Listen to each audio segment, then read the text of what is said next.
तुमच्या इच्छा पूर्ण करण्यासाठी तुम्ही इथे समर्थ आहे. तुमच्या इच्छा पूर्ण करायला कधी बसलोय?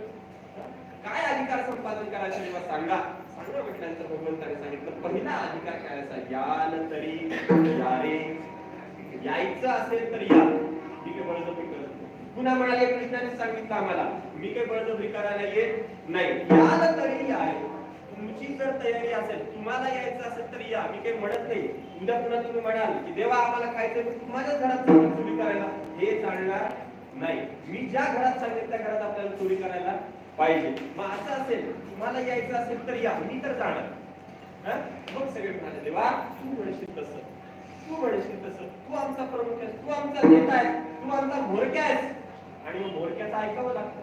म्हणून देवा तू सांगशील त्याप्रमाणे आम्ही यायला तयार आहोत. काय करायचं तर भगवंताने या भोगामध्ये लोणी खाण्यासाठी काही अधिकार सांगितलाय. म्हणजे काला हातात घेण्यासाठी तुम्हाला कुठला अधिकार असायला पाहिजे हा सांगितलाय. आणि त्याचा पहिला विचार महाराज सांगतात, याल तरी या रे.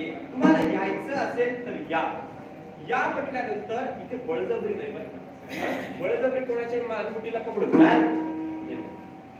यायचं असेल तुझ्या इच्छेने. कारण देवाला माहितीये जर बळजबरी कोणाला आणलं तर ते कधी निष्ठून जाईल सांगता येत नाही. इच्छेने आलं तर ठीक आहे. म्हणून कधी परमार्थाचा कोणालाही आग्रह करायचा नसतो, मानमुठीला पकडून आणायचं नसतं. स्वतःहून जेव्हा येतं तेव्हा टिकतं.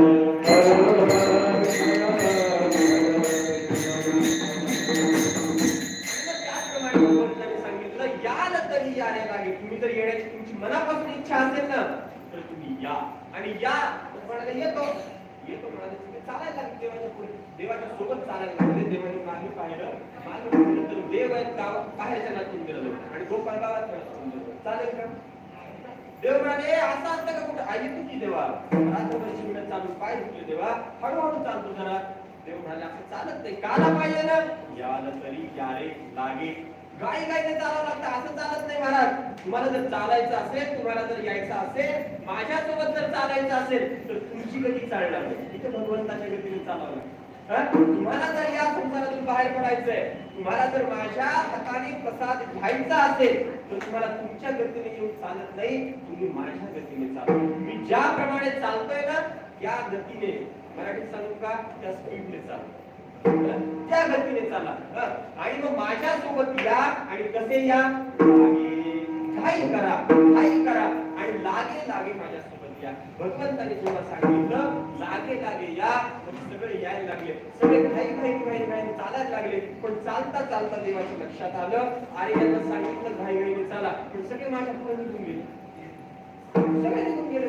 मी मागे राहिलो. गोपाळाचा परत देवाने म्हणाले, भगवान म्हणाले, अरे गोपाळांनो तुम्हाला माझ्याकडून प्रसाद घ्यायचा आहे ना. म्हणजे पुढे जाऊन कुठे चालेल? पुढे जाऊन कसं चालेल? मी सुद्धा जर नेता असेल तर नेत्याच्या मागं चालायचं पुढं. पुढे जात राहिला तुम्ही आणि मी जर इकडे वळालो तर काय करणार? तुम्ही चालत राहणार पुढे. असं काय करायचं? एकतर घाईने या. यायचं असेल तर या, घाईने या. आणि तिसरी गोष्ट सांगितली, अवघे माझ्या मागे मागे, माझ्या मागे मागे या. मी हा एक थोडक्यात गोष्ट मला यासाठी सांगतोय, याचा एक एक एक एक एक एक विचार फार करण्यासारखा, एक एक संकल्पना खूप विचार करण्यासारखी, याच्या मागचे आध्यात्मिक अर्थ खूप विचार करण्यासारखे. भगवान जेव्हा सांगतात तुम्हाला यायचं असेल तर या, एक. तुम्ही लागे या, घाई घाईने या, दोन. अवघे या म्हणजे सगळे या, तुम्ही सुटू देऊ नका, सगळे या. आणि मागे मागे, तुम्ही माझ्या मागे मागे या. या चार गोष्टी जेव्हा अधिकाराच्या देवाने सांगितल्या तर त्या चार गोष्टींची जर अधिकार तुम्ही संपन्न केला, कुठल्या कुठल्या गोष्टींचा? यायच्या इच्छेने या, मनपूर्वक इच्छेने या, एक. दुसरी गोष्ट घाईने या, दोन. तिसरी गोष्ट अवघे या म्हणजे सगळे या, तुम्ही सुटू नका, सगळ्यांना मी घेऊन खाऊ घालणार आहे, त्यामुळे सगळे या.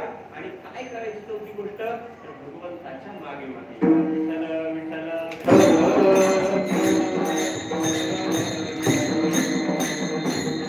अशा प्रकारे या चार गोष्टींचा अधिकार संपादन करण्याचा उपदेश भगवंताने इथे केला. आता हा उपदेश फक्त लोणी खाण्यापुरता आहे का? नुसतं लोणी खाण्यासाठी घाई घाई म्हटलेत का?